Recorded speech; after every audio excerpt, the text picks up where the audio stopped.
Estava aqui nesse lugar de braços abertos, esperando cada um de nós, meus irmãos, para nos abençoar, dando livramento de morte, cada momento, a cada instante, Jesus. Tu és lindo, maravilhoso, Senhor. Vamos agradecer esse dia, o Senhor.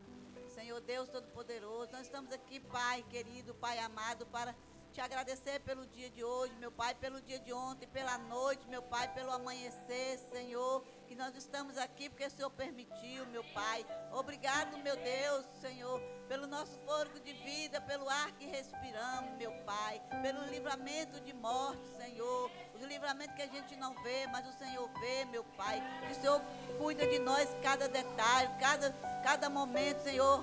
O Senhor conhece o nosso coração, a nossa mente, meu Pai. Sonda o nosso coração, meu Pai. Dá um coração igual ao teu, meu Pai. Um coração disposto a obedecer e fazer todo o teu querer, meu Pai. Obrigado, meu Deus, por tudo que o Senhor tem feito na minha vida, na vida dos meus irmãos em Cristo Jesus, na vida do pastor, meu Pai. Coloca ele nas tuas mãos, Senhor, que o Senhor vem cuidar dele, meu Pai, da saúde, prosperidade, felicidade, muito amor, meu Pai. Ele e a família dele, cuida dele, meu Pai, para que ele esteja de pé, firme e forte para ensinar, Senhor, a tua palavra, meu Pai. E cada irmão aqui também, eu sei que o Senhor cuida, meu Pai. O Senhor ama cada um de nós. Não importa, Senhor, o que nós somos, meu Pai, que a gente somos falhos, pecador. E o Senhor perdoa os nossos pecados, meu Pai, a nossa iniquidade, meu Pai. Nós colocamos nas tuas mãos tudo que a gente tem, a nossa família. Hoje é o culto da família. Nós colocamos a nossa família nas tuas mãos, Senhor. Que o Senhor venha dar sabedoria, entendimento, salva aqueles que precisam ser salvos, cura aqueles que precisam ser curados, meu Pai. Cuida de cada vizinho, meu Pai, da direita, da esquerda, essa cidade, meu Pai, aonde há guerra, meu Pai, que o Senhor ponha paz, meu Pai, que nós não pode temer, meu Pai. Na Bíblia mesmo fala que a gente não pode temer as coisas do mundo que está acontecendo, que é necessário que aconteça, mas o Senhor nos guarda, nos protege, meu Pai. Aleluia. Santo, santo é o Senhor. Eu te entrego o louvor, Senhor, nas tuas mãos, que chega a tuas narinas com cheiro suave, a palavra que vai ser administrada nessa noite, que venha falar com cada um de nós, meu Pai, que nós precisamos ouvir cada dia mais a tua palavra, para nós ter mais entendimento. Obrigado, meu Deus, eu estar aqui, meu Pai, na tua presença. Como eu te amo, Jesus, como eu te adoro em espírito e em verdade. O Senhor conhece o meu coração. Senhor, eu não tenho palavra para te agradecer por tudo que o Senhor tem feito e vai fazer nas nossas vidas, não só na minha, mas na vida dos meus irmãos em Cristo Jesus e toda a nossa parentela, Senhor. Cuida de cada um. Que os irmãos dão uma linda salva de palmas para o Senhor Jesus, que Ele é digno de toda a honra e de toda a glória. E os irmãos continuam tendo fé no Senhor e a esperança, que só Ele que nos ajuda e nos guarda de todo mal. Amém. Eu agradeço a rica oportunidade em nome de Jesus. Amém. Glória a Deus. Santo, santo é o Senhor. Amém.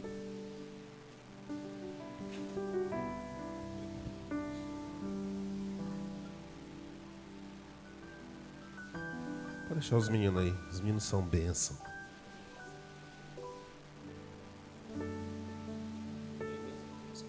Isso.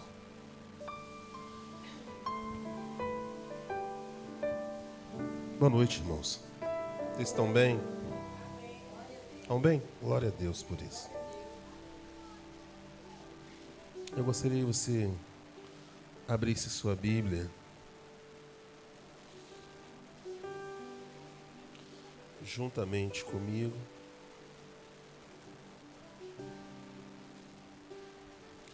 no livro de 2 Reis, capítulo de número 11.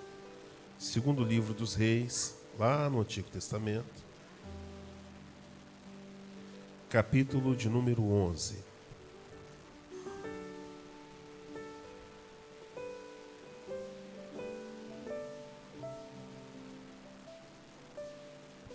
Segundo livro dos Reis, capítulo de número 11.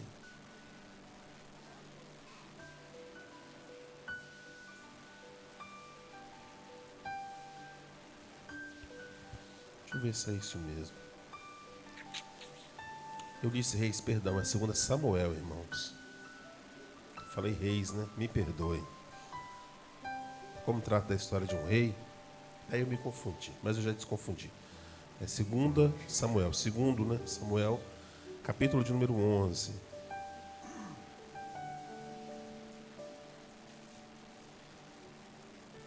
Isso. Agora sim.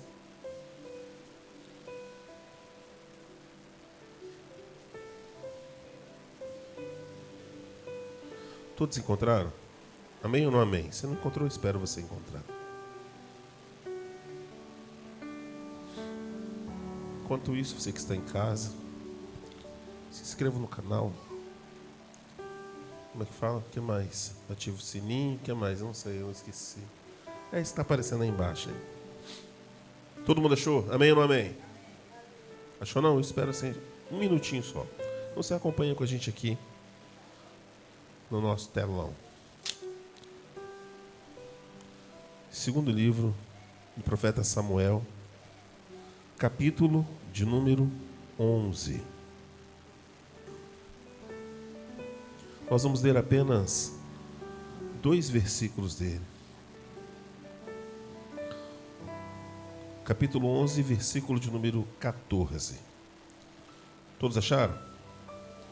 Está escrito: E sucedeu que pela manhã Davi escreveu uma carta a Joabe. Diga, uma carta. E mandou-lhe por mão de Urias. Escreveu na carta dizendo: Ponde Urias na frente da maior força de peleja e retirai-vos de trás dele, para que seja ferido e morra. Até aí, por enquanto, eu gostaria que você fechasse seus olhos, mas não a sua Bíblia, como de costume. Nós vamos usá-la durante todo o culto de hoje. Vamos orar mais uma vez. Senhor nosso Deus, nosso Pai, concordando com as orações feitas, Deus, neste lugar, nós bendizemos ao seu nome, Deus. Não somos dignos da tua presença, mas somos carentes, Deus, da tua presença, da tua graça e do teu amor, Deus. Estamos felizes nessa noite porque estamos aqui reunidos em família, no culto da família, com alguns dos nossos familiares, mas como igreja nós somos uma família, Deus. Obrigado pela vida de cada um daqueles que está aqui, da Yasmin, Sheila, da pastora Andressa, da Cris, dos meus pais, da Maria Lúcia, do Céu, as crianças, Deus. Muito obrigado, Deus. Mas obrigado também pela presença do teu Espírito Santo neste lugar. Porque ainda que a pessoa mais importante da terra viesse, se o Senhor não estivesse aqui, não valeria de nada, Deus. Obrigado porque os teus ouvidos, eles podem ouvir cada oração feita neste lugar, da mais simples à mais sofisticada, Deus. Nós sabemos que os teus anjos estão neste lugar para acolher as nossas orações e levá-las diante do Senhor. E teu Espírito as consertará, Deus, de forma que um gemido, Deus, ou uma lágrima se torna uma oração diante do Senhor. Fale conosco nessa noite, Deus, através da tua palavra, assim como o Senhor falou através dos louvores, em nome de Jesus. Amém?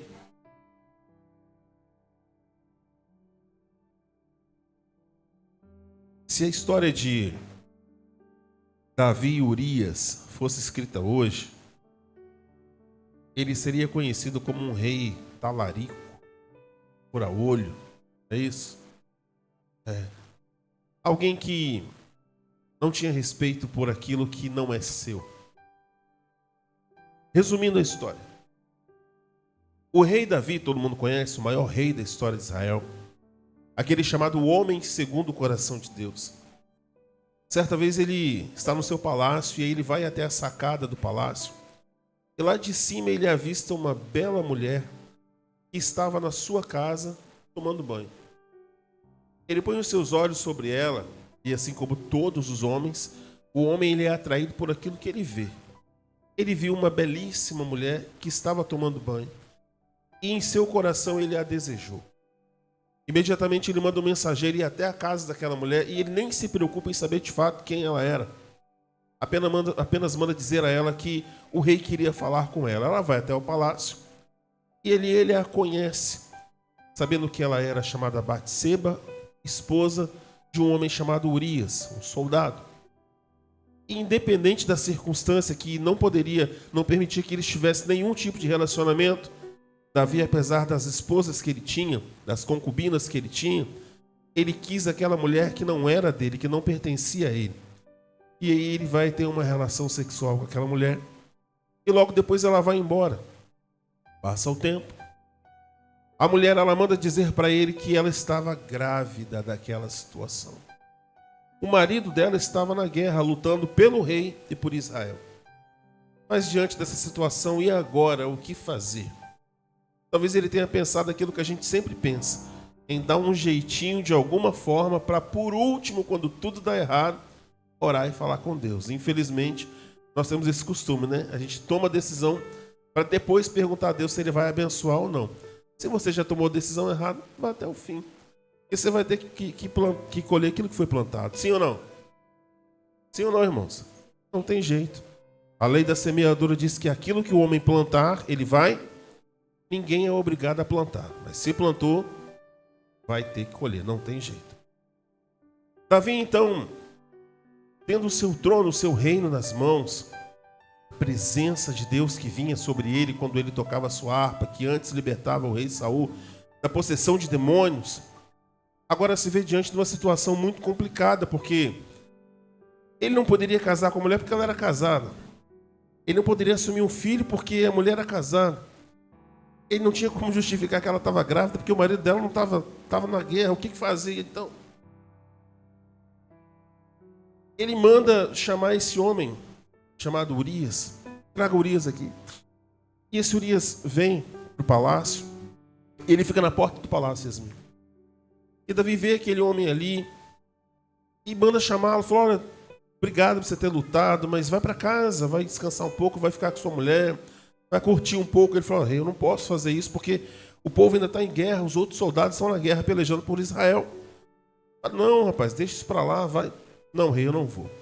Ele sai da presença de Davi e fica ali na porta do palácio aguardando a ordem dele voltar para a guerra. Ele fica ali. E Davi fica agoniado vendo aquele homem ali. E fala, meu Deus, o que eu vou fazer para esse homem? Pelo menos ir para a casa dele. Porque se ele for para casa, ele vai se deitar com sua esposa e vai ter relação com ela e vai pensar que ele é o pai da criança. E fica, e fica, e fica. E nada desse Urias nem ir para casa, nem voltar para a guerra. Ele só poderia voltar para a guerra se o rei o enviasse. Meu Deus. Davi roda para um lado, roda para o outro. Faz aquilo que a gente faz de madrugada. Passa o dedo lá no Instagram, né? No TikTok, no Tigrinho. E vai e tal. E não fala com Deus. Muitas vezes nós não falamos com Deus porque nós não queremos ouvir a voz de Deus. E o pior, Maria Lúcia, muitas vezes a gente já sabe a resposta de Deus, mas a gente não quer ouvir. É ou não é? O pior cego é aquele que não quer e o pior surdo que não quer ouvir. E a verdade dói, pastor Andrés. Dói. Dói em todo mundo. A verdade é dura. Mas é a verdade. Não tendo mais o que fazer, desesperado, Davi tem uma ideia diabólica. Mas seria muito fácil colocar a culpa no diabo pela falta de caráter de uma pessoa. Ele pensa consigo, bom, já que ele não vai embora mesmo, o que eu preciso fazer é matar esse homem. Mas eu não posso simplesmente ir lá e dar uma espadada nele. O que eu vou fazer? Aí surge no inferno uma ideia. Imagina que o diabo, junto com os demônios lá, fazem uma reunião numa mesa. Fala, bom, agora que o coração do rei está aberto e ele quer fazer o mal, vamos mancomunar para poder dar a ele a melhor das ideias para que ele faça a pior coisa na sua vida. Ele deveria ter procurado se confessado a Deus, se consertado e tomado a atitude certa. Mas ao invés disso, ele fez como nós fazemos. Ele tentou fazer com as suas próprias mãos. Olhe para cá. Todas as vezes que você tentar tomar o lugar de Deus, o final vai ser trágico. Horrível. O Senhor diz, minha é a vingança. Não vos vingueis. Todas as vezes que você tentar se vingar de alguém, Deus tira a mão dele de cima e deixa você fazer do seu jeito. Mas aquilo que o homem plantar, ele vai. Lembra da oração no Pai Nosso que Jesus diz, Pai, perdoa-me da mesma forma que eu perdoo aqueles que me fazem o mal? Deus fosse te perdoar por esse critério, você seria realmente perdoado e salvo? Sim ou não? Diz só. Deus, seja feita a sua vontade na terra, como é feita no céu. Ele falou, mas eu não consigo fazer minha vontade nem na sua casa. Como é que eu vou fazer? Difícil, né? É complicado. Davi não tendo mais o que fazer, então agora o que ele faz? Ele escreve uma. Nessa carta, ele escreve assim. Joabe era o capitão da guarda. Pega Urias, esse mesmo está aí com você agora. Leva ele para frente da guerra, na frente da batalha, de frente com o inimigo. E deixa ele sozinho. Dá para ele uma arma sem bala, um arco e flecha sem flecha na aljava, um machado cego, sei lá. Coloca um 38 sem bala, com bala de festim. Deixa ele, na hora que ele partir para cima, que fala, vamos pessoal, vocês corre e deixa ele sozinho de frente com o inimigo. Para que ele morra. Parece até engraçado, mas Davi, quando trama a morte dele, escreve uma carta. O que mais me choca nessa história é porque Davi agora ele não manda um mensageiro levar a carta. Ele pega essa carta, ele escreve e dá na mão de Urias, que pega a sua sentença de morte, que ele não poderia abrir a carta, não era para ele. E esse homem volta para a guerra para defender um rei. Entrega na mão de Joabe. Eu imagino Joabe abrindo aquela carta e lendo. Mas ele era um soldado. Soldado mandado não tem crime. Se o rei mandou, vamos fazer. Eles levantam de manhã, vão para frente da batalha. O exército de Israel armado até os dentes lá. Urias certo da vitória, porque além de ser Israel é o maior exército do mundo até hoje. Além deles estarem armados, pastor Andressa, eles ainda tinham o próprio Deus lutando por eles. Como dar errado? Não tinha como dar errado, porque era impossível dar errado. Urias vai na força de Deus, na fé de Deus, confiando na palavra do seu rei. Joabe tem que fazer o que o rei mandou. Naquele momento, Urias vai para frente da batalha, e quando ele parte para cima do inimigo, contando com seus colegas, com seus amigos, todo mundo foi embora e deixou ele sozinho. E ele morreu. Por que que ele morreu, irmãos? Deixa os meninos falar, pode deixar. Por que que ele morreu? Por causa de uma... Eu quero ler um outro texto com você, que está lá em... Cadê? Deixa eu achar minha colinha aqui.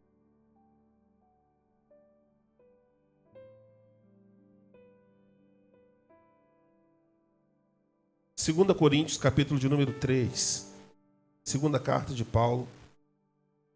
A igreja que estava em Corinto, lá no Novo Testamento, depois dos evangelhos, Mateus, Marcos, Lucas, João, Atos, Romanos, Coríntios. É isso? É. É a segunda carta de Paulo aos Coríntios, capítulo de número 3. 3 ou 3.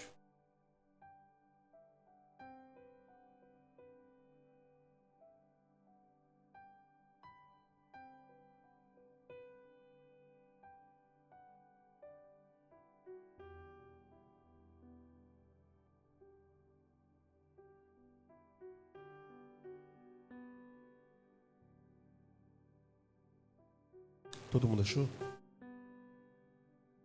Quem não encontrou, fala, estou procurando. Posso ler?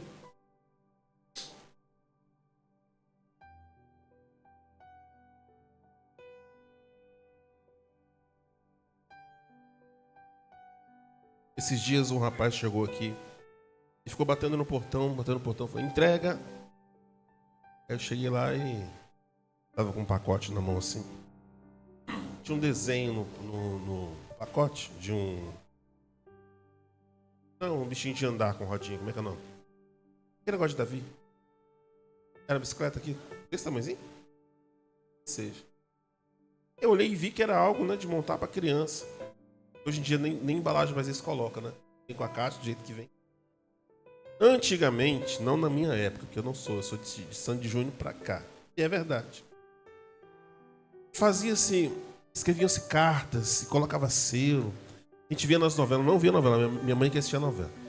Aí via as mulheres lá, fofoqueiras, né? Pegava a carta e passava assim no bico da chaleira, não é? Pra descolar a carta, abrir e ler o conteúdo da carta, depois colocava de volta, colava e enviava para a pessoa. Era assim que se fazia antigamente. Hoje em dia faz o quê? Clona no celular, né, Yasmin? Mas bota o espião no celular, desse jeito. O texto que nós vamos ler fala a respeito de algo que o apóstolo faz uma comparação ou uma analogia, onde ele faz com que nós entendamos como funciona a comunicação. Como assim? Você vai entender. Segunda carta de Paulo aos Coríntios, capítulo 3, versículo de número 1.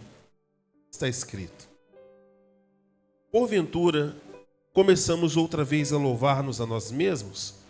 Ou necessitamos, como alguns, de cartas de recomendação para vós ou de recomendação de vós? Olha para cá. Quando uma pessoa sai de um emprego, geralmente ela pede uma carta de recomendação. Para que quando ela vá para outro emprego, ela faça o quê? Leve o seu currículo e apresente uma carta de recomendação. Ó, fulano passou por aqui, foi um bom funcionário, não se atrasava, trabalhou conosco tanto tempo, não é assim? E ele é recebido dessa forma. Antigamente, quando uma pessoa ia para a igreja, aceitava Jesus, se batizava, ela se tornava membro, tinha até a carteirinha, né? Carteirinha dos membros. É da minha época, né? Pastor Andressa. As carteirinhas que fazia na papelaria. E aí você era membro da igreja, não era assim? Ia nos congressos. E onde você ia, levava a carteirinha de membro ali, no aquela foto 3x4, que só Deus. Não é? E quando você saía de uma igreja e ia para outra, também era assim, Cris. Você levava uma carta, né, Aninha? Uma carta de apresentação. O seu pastor ia lá e redigia uma carta. Eu, pastor fulano de tal, assim, da igreja tal. Recomendo o irmão fulano sob a bênção de Deus. Não era assim? Você só poderia, você só poderia fazer parte de outra igreja se levasse a carta de transferência. Fala, Andressa.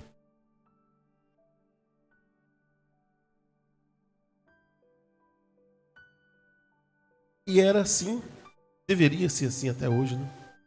Porque a pessoa, ela vinha, sabe Deus de onde? Fazendo sabe Deus o quê? Não é? Funcionava assim. Bastava um papel assinado por alguém que daria que avalizaria isso, aquela pessoa que estava chegando. O apóstolo Paulo aqui, ele fala assim: por acaso nós precisamos de recomendação para vocês? Para onde ele estava chegando ali em Corinto naquele momento. No verso 2, vai dizer assim: vós sois a nossa carta, escrita em nossos corações, conhecida e lida por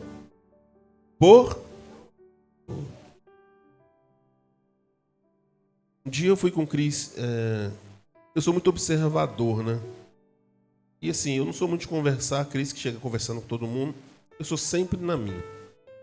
Mas eu sou muito observador, gosto de observar coisas assim. Um dia nós fomos em algum lugar, não me lembro onde foi.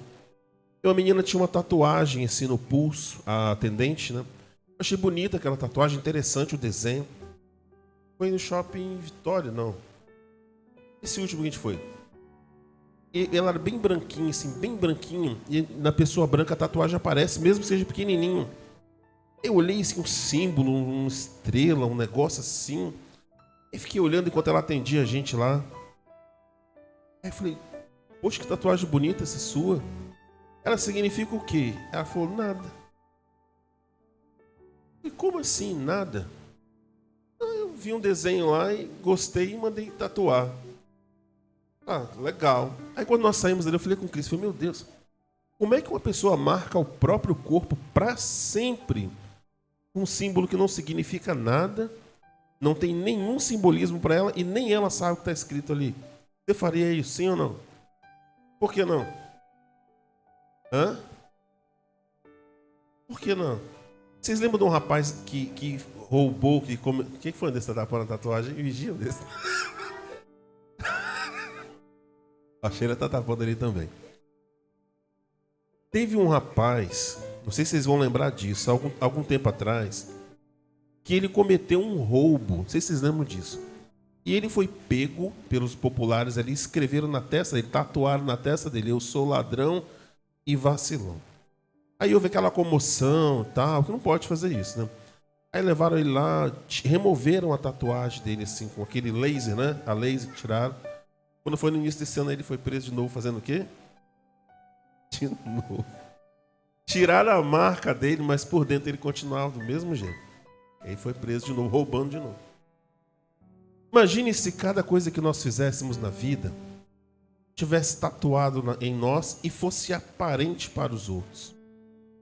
No braço, no ombro, dá para cobrir, né? Mas e se fosse na testa, como é que faria? Quando Caim mata Abel, a Bíblia diz que Deus coloca na testa dele uma marca, para que onde ele fosse reconhecido, as pessoas não o matassem. A Bíblia diz que quando nós recebermos um corpo incorruptível, nós receberemos um nome que só Deus sabe qual é, e ele estará na nossa fronte da mesma forma. Apocalipse fala sobre isso. É interessante que quando a gente conhece uma pessoa, nós falamos: nossa, fulano tem cara de... não sei. Ih, rapaz, esse cara tem cara de ladrão. Nossa, aquele mulher tem uma cara de safado. Não é assim que a gente faz só por olhar pela pessoa? Esse menino tem uma cara de atentado. É ou não é? Vixe, fulano tem cara de caloteiro. Nossa, que ele tem cara de preguiçoso. Não é? E por aí vai. É ou não é? A gente bate informação. A gente bate o olho na cara da pessoa e fala: nossa, aquele gordo, ele tem cara que come até as paredes. É ou não é? Nós julgamos as pessoas sem conhecer. Imagine se nós tivéssemos escrito em nós tudo que nós fazemos e somos. Há um texto na Bíblia, nós vamos ler no final, agora não, que fala a respeito disso. Até os que não sabem ler, os que não enxergam, e nem aqueles que não ouvem, Yasmin, podem nos ler.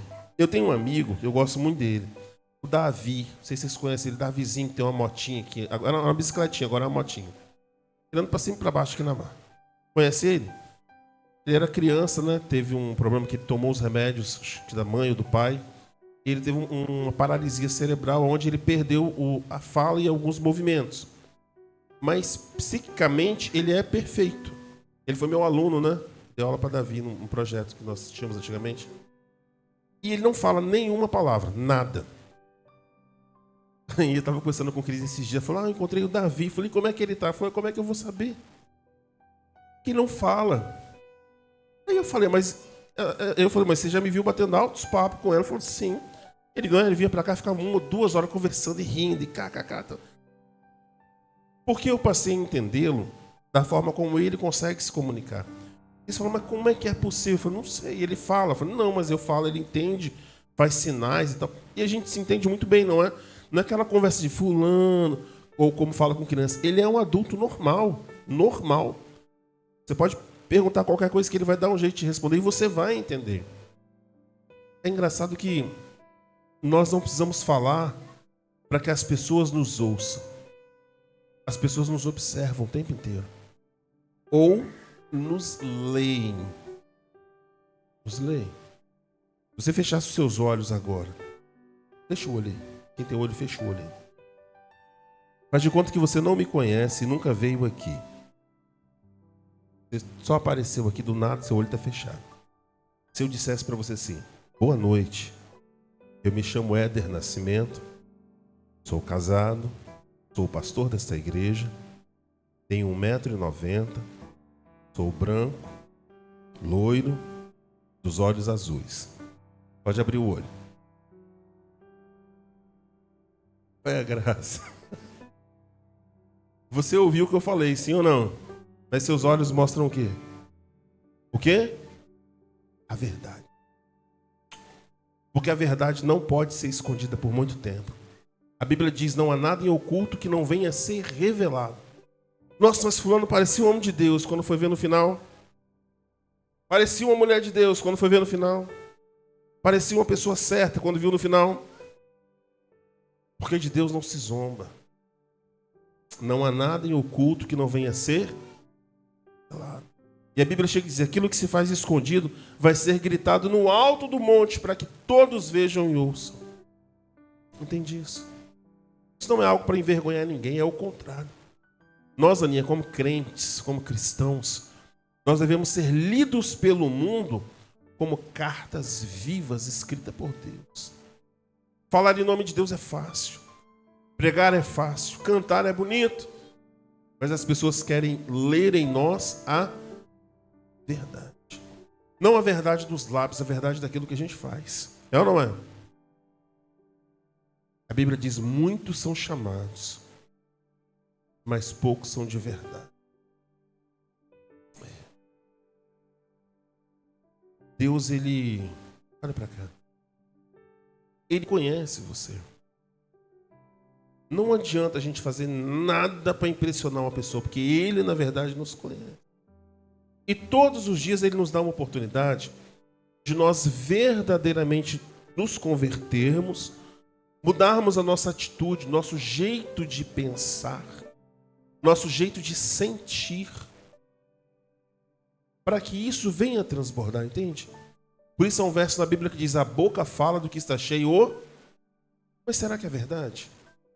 Tanta gente falando bonito aí, mas que por dentro está podre como um sepulcro caiado. É ou não é? Prega a santidade, mas não vive a santidade. Prega os usos e costumes, mas não vive o mínimo. Critica a vida de todo mundo. Mas quando você olha para dentro de você, a Bíblia diz, olha para que a luz que há em ti não sejam trevas. Porque se forem trevas, elas serão tenebrosas. O mundo não quer mais ouvir a nossa pregação. Eles não querem mais ouvir o nosso Cristo, eles querem ver Cristo em nós. Que nós somos, como está escrito aqui, verso 2. Vós sois a nossa carta. O apóstolo Paulo falou assim, olha, vocês são a nossa carta escrita em nossos corações, conhecida e lida por quem? Há um verso que eu quero ler com você agora, sim, deixa eu achar ele aqui.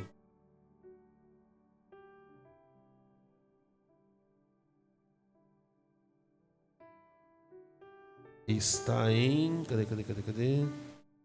A internet vai deixar eu achar. Vai. Hebreus capítulo de número 12. Só passar um pouquinho a sua Bíblia. Então vai em Apocalipse e vem voltando, que aí se encontra mais fácil. A carta aos Hebreus, capítulo de número 11. A carta mais dura que existe na Bíblia para se ler é a carta de Hebreus, ou aos Hebreus. Ela traz grandes verdades que confrontam o nosso caráter. Todos acharam?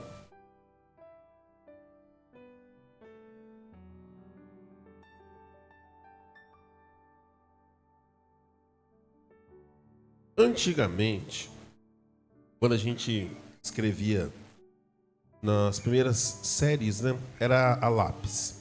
Aí o sonho da gente era passar de ano, chegar na quinta série para escrever a caneta, né? A gente queria ter a caneta vermelha e a caneta azul. Aí inventaram uma tal numa borracha que era azul e vermelho. E disse que aquilo ali apagava a caneta. Você passava, ele rasgava a folha, mas não apagava. É ou não é? Vamos ver agora. Aí criaram o tal do Errorex. Lembra disso? Como é que Cris? Chama lá no São Paulo Errorex. Como é que era o nome? Lick Paper, aqui era Errorex, né? A gente pegava aquilo, pintava os dedos, pintava a cara. Corretivo. Existe isso aí? Não existe, não.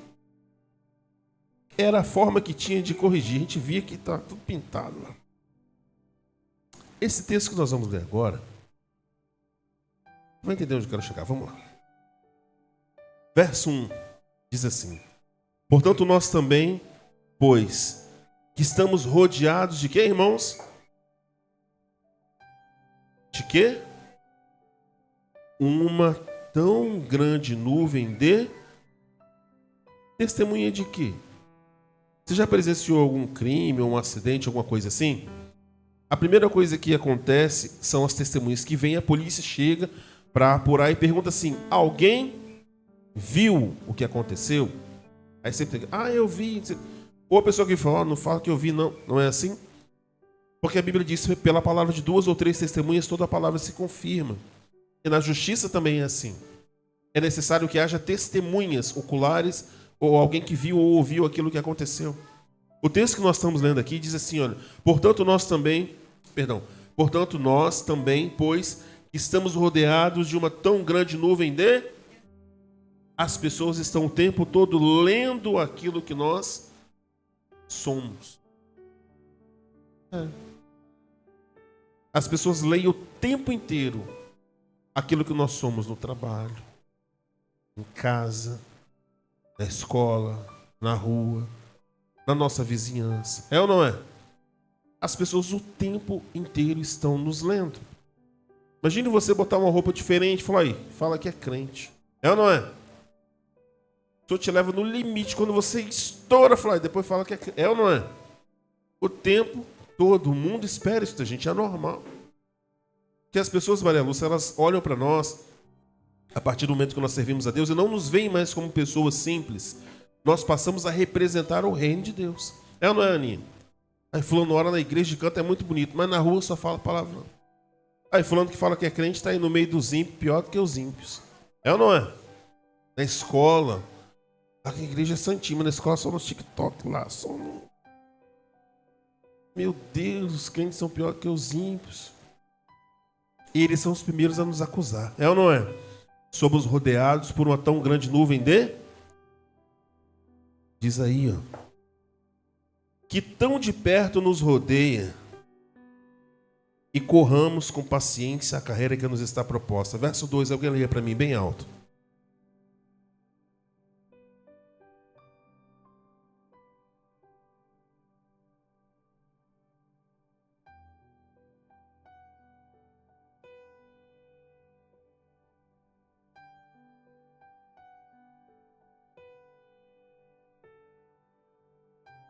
Só uma observação aqui rapidinho. Quando Jesus ele começou a pregar o evangelho na Samaria, e as pessoas começaram a dizer assim, olha, venham ver o Messias que foi prometido lá atrás, ele está no nosso meio agora pregando, curando, libertando, salvando, ressuscitando, fazendo milagres, andando em cima da água. Fizeram um auê por causa de Jesus naquela época. Quando chegam e levam a notícia para algumas pessoas, alguém disse assim, não é esse o filho do carpinteiro? E os seus irmãos e irmãs não estão aqui no nosso meio? Jesus até então era conhecido como filho do carpinteiro, filho do Zé. Filho do Zé e da Maria. Né? Quem? Jesus, o filho mais velho deles. E dizem que ele nem é filho do homem, não parece com ele. O homem é moreno, ele tem o olho azul. Eu acho que... Imagine só. Jesus não parecia com José, não tinha nada de José. Somos rodeados por uma tão nuvem grande de testemunhas. Verso 3. Considerai, pois, aquele que suportou tais contradições dos pecadores contra si, mesmo para não enfraqueçais, desfalecer os vossos ânimos. Verso 4. Ainda não resististes até o sangue, combatendo contra o pecado, e já vos esquecestes da exortação que argumenta convosco como filhos. Olha o que diz aqui, ó. Filho meu, não desprezes a correção do Senhor e não desmaies quando por ele for. Mas Deus não é amor. Deus repreende também, irmãos. Chama atenção. Bota no cantinho do pensamento. A maior prova que existe de amor de Deus para comigo e com você é a correção dele. Só que Deus ele não corrige com errorex, com lick paper. Deus corrige com a vida. E a vida é dura. É ou não é? A vida é dura. Você pode levar 10 anos para construir uma reputação e perdê-la em 10 segundos. Por causa de uma palavra, uma frase maldita. É ou não é? Por causa de uma atitude impensada. Há uma tipificação no Código Penal que classifica uma pessoa que matou outra pessoa como agiu pelo calor da emoção ou por forte emoção. A pessoa não era um assassino, não estava planejando cometer um crime, mas diante daquela situação, naquele momento ela tomou uma atitude. Isso inclusive diminui a pena dela, não sei se você sabe disso. Ele não teve o dolo de cometer, não foi um crime doloso, ou seja, não planejou, não teve a maldade. Aconteceu. É isso. O interessante é que nós vemos tudo isso, conhecemos a palavra de Deus, sabemos que Deus ele é amoroso, Ele nos repreende, Ele nos corrige. E nós muitas vezes continuamos só passando errorex por cima, passando errorex, dos nossos erros, dos nossos problemas. Esquecemos de deixar Deus verdadeiramente arrancar aquela página e escrever uma nova história em mim e em você. Verso 6. Porque o Senhor corrige o que? O que? E o que mais? O que mais, irmãos? Açoita a qualquer que recebe. Nossa, Deus faz isso? Verso 11. E na verdade, toda correção agora não parece ser boa, senão de tristeza, mas depois produz o quê? Um fruto pacífico de justiça nos exercitados pela correção de Deus.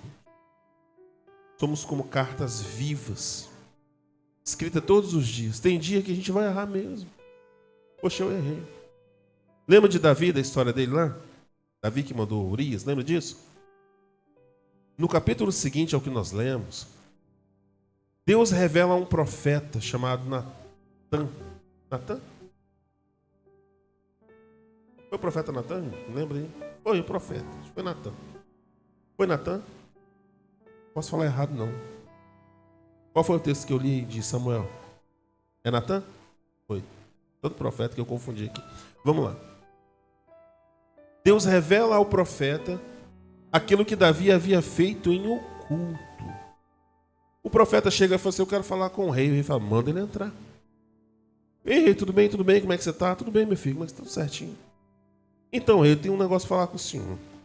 Aconteceu uma situação muito complicada que eu gostaria que o senhor, como rei, ouvisse e julgasse o que deveria ser feito. Aí ele fala assim: havia um homem que tinha uma rocinha, uma fazendinha pequenininha, bem pequenininha. Cuidava ali, só era ele mesmo, não tinha muito o que fazer. Ele tinha uma vaquinha, um cordeirinho ali pequenininho. E ele cuidava com tanto carinho daquele cordeiro, porque o que ele tinha para cuidar daquela rocinha, daquele sítio, era só aquele animal mesmo. Ele cuidava, penteava, tirava os carrapatos. E do leite que ele colhia, fazia um queijinho para vender, para comer. Para de vez em quando ter alguma alegria ali, era o que ele tinha. Aí vinha passando um homem numa carruagem e viu aquela ovelhinha assim. Esse homem era muito rico, fazendeiro, o rei do gado. E bateu o olho naquela ovelha e falou assim: eu quero aquela ovelha para mim. Aí o servo dele falou: mas senhor, o senhor já tem tanto gado, para que você quer? Eu quero aquele ali. Mas eu quero aquele ali. Vai buscar para mim. Aí o capataz pega a arma, vai lá, bota uma arma na cara do homem e fala: eu vim levar a sua ovelha. Ele falou: fazer o quê? Pá, matou o homem e levou a ovelha. Quando Davi ouve essa história, a Bíblia diz que o coração dele se enfurece. E ele se levanta com tanta raiva e fala assim: o homem que fez isso merece a morte, porque ele é injusto, ele é um pilantra, ele é um homem sem caráter, ele é avarento, ele não respeitou que ele tinha tudo que Deus havia lhe dado, e aquele homem pobre só tinha uma pequena ovelhinha. O profeta fala: é verdade, esse homem és tu, rei. Aí na mesma hora Davi bota a mão na cabeça e fala: pequei contra os céus. Ele se lança no chão diante do profeta e fala: realmente. A partir dali, irmãos, se você olhar para a história de Davi para trás, foi só bênção. Tudo foi só bênção. Dali para frente, Deus tem misericórdia dele, mas o profeta dá uma palavra final. Ele disse: olha, rei, por causa disso que aconteceu, não apenas pelo fruto do seu adultério, que a criança morreu, depois que veio o rei Salomão, filho de Davi com Batseba, a espada jamais irá sair da sua casa. Um filho mata outro. Um filho se apaixona pela irmã e estupra ela. E o outro filho vem lá e vinga a morte dela. E o outro filho vai e usurpa o trono do pai, começa a perseguir o pai, Davi. Davi tem que fugir para poder... Matam o filho dele. A vida dele virou uma desgraça. por causa de um ato impensado. Uma história que ele resolveu escrever naquele momento. Deus perdoou Davi? Sim, claro que sim. Mas as consequências, cara, ficou escrito na história até hoje. Essa história tem 3.000 anos. Ele até hoje é considerado o maior rei. Lembra da bandeira de Israel, que é uma bandeira branca com uma estrela assim de 6 pontas, lembra? Aquela estrela é chamada Estrela de Davi. Até hoje ele é o maior rei da história de Israel. É conhecido por nós como o homem segundo o coração de Deus. Mas foi um homem que cometeu muitos pecados. Isso manchou a história dele? Manchou. Deus o perdoou? Perdoou. Assim como a minha e a você. Mas independente do que tenha acontecido, Deus ele quer escrever uma nova história na minha e na sua vida, principalmente na nossa família. Nós estamos aqui reunidos no culto da família. Esquece quem está em casa. Esquece quem não veio. Pensa apenas em você. Fala com o Senhor, o que eu posso fazer para melhorar? Escreve em mim uma nova história, Deus. Para que eles vejam em mim, não as minhas qualidades, mas o Senhor na minha vida. Amém? Feche seus olhos por um momento. Que não passe de nós, da nossa geração, desse tempo de agora.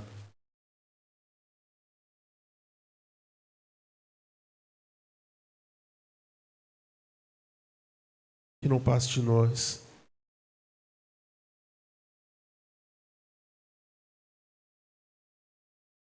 essa ordem do Senhor.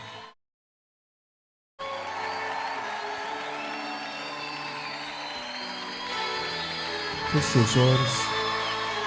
Aleluia.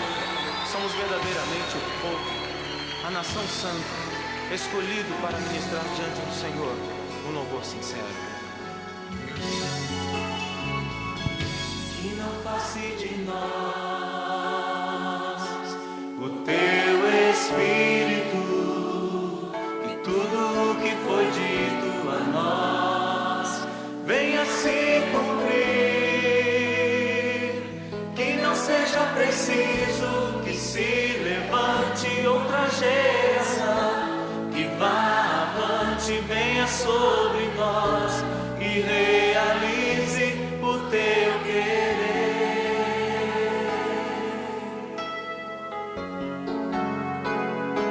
Que não passe de nós O teu Espírito, Senhor, o teu Espírito, tudo que foi dito a nós, tudo que foi dito a nós venha se cumprir.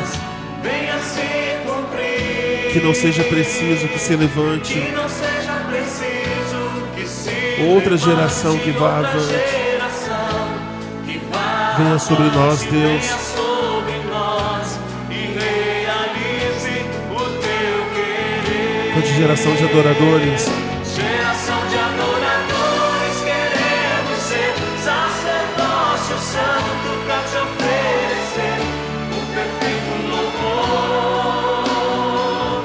E em nossas vidas fluir o teu querer.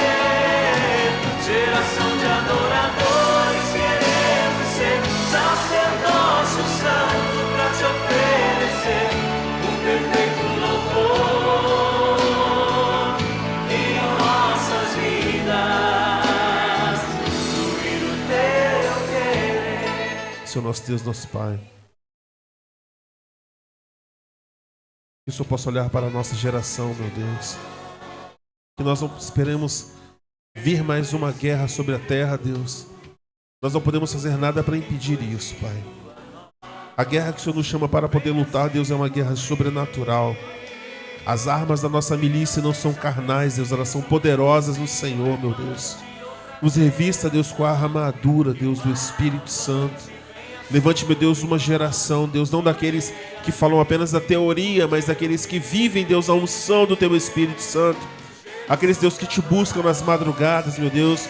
Meu Deus, aqueles que te buscam verdadeiramente, Pai, que consagram as suas vidas. Que nós venhamos ser essas pessoas, meu Deus. Essa geração levantada pelo Senhor, Deus, para este último tempo que estamos vivendo, Senhor. Que nós possamos, meu Deus, ser usados pelo Senhor nos 4 cantos dessa cidade, meu Deus, nas nossas casas, na nossa rua, meu Deus, no nosso trabalho, Senhor, na escola.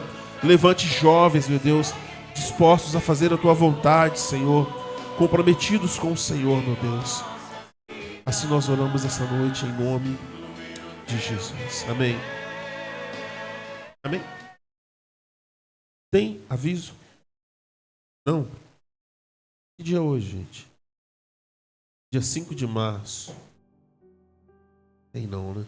Nós vamos fazer apenas uma última oração pela família.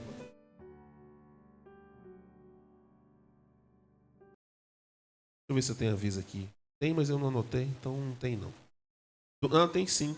Domingo tem o culto em celebração ao Dia da Mulher. É isso?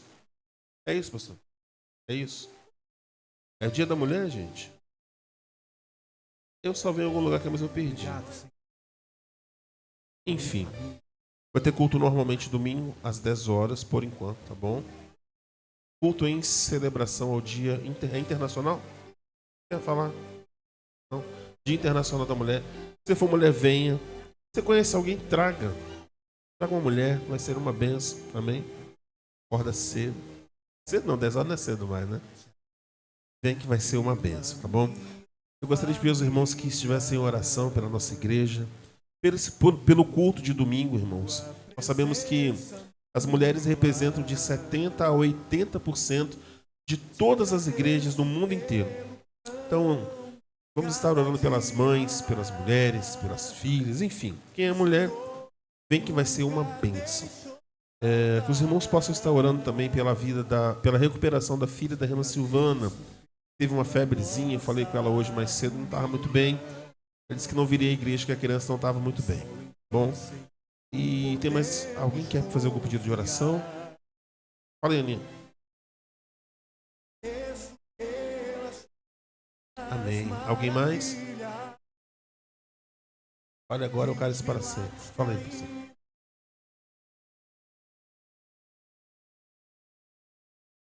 Marlon. Amém.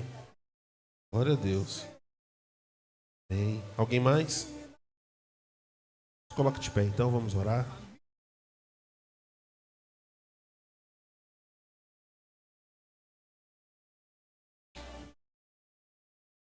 Nós vamos orar. Você que trouxe seu dízimo, sua oferta, logo após o encerramento vai ter o privilégio de contribuir com a obra de Deus. Tem ali, ó, o Wi-Fi que você pode conectar. O número do Pix ou QR Code atrás das cadeiras também tem. Então você que quiser fazer a sua oferta de amor ou devolver o seu dízimo, tem a oportunidade. Você que estiver precisando de envelope, procura a tesoureiro. Levanta a mão aí, tesoureiro. Isso. Pega fogo lá em Luciano, misericórdia. Pega fogo lá em Luciano, na ginástica. Você vai, tô com dor, aonde? Vamos orar, irmãos? Vira para a pessoa que está do celular e fala assim: eu te vejo domingo de manhã aqui. Sem falta. Se você não vier, eu vou te ligar. Isso aí. Isso. Senhor nosso Deus, nosso Pai, te agradecemos, Deus, mais uma vez, Pai, nesse momento, por este maravilhoso culto, pela reunião que nós podemos ter aqui nessa noite, Deus. Obrigado pela vida de cada um. Que o Senhor possa, Deus, estar acampando os teus anjos ao redor dos nossos lares, das nossas famílias, dos nossos familiares, meu Deus.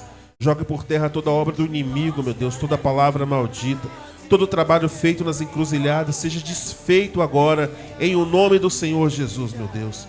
Todo espírito, meu Deus, de sensualidade, Deus, tudo aquilo que vem destruindo os casamentos ou esfriando os casamentos, Deus, nós jogamos por terra agora em nome de Jesus, meu Pai. Que teu Espírito Santo venha reinar em nosso lar, que haja paz, harmonia, e que nós possamos, Deus, dizer assim, meu Deus, como Josué: eu e a minha casa serviremos ao Senhor.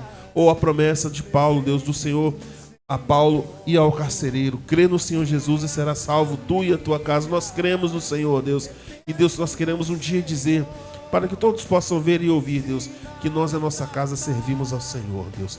Nos leve debaixo da tua forte e poderosa mão, nos dando um restante de final de dia, é de noite, né? Tranquilo na tua presença, que possamos estar aqui, meu Deus, no próximo domingo pela manhã, para juntos celebrarmos ao Senhor pelo culto das mulheres, meu Deus. Assim nós oramos em nome de Jesus. Levante uma de suas mãos. Que o amor de Deus, as doces e ricas consolações do Espírito Santo estejam com todos que aguardam a vinda do Senhor. A igreja diz: dê um abraço ao seu irmão e até domingo pela manhã, querendo Deus. Se você não está perto dessa pessoa, liga para ela, diga: eu te amo, você é muito importante para mim. A minha família é um presente do Senhor.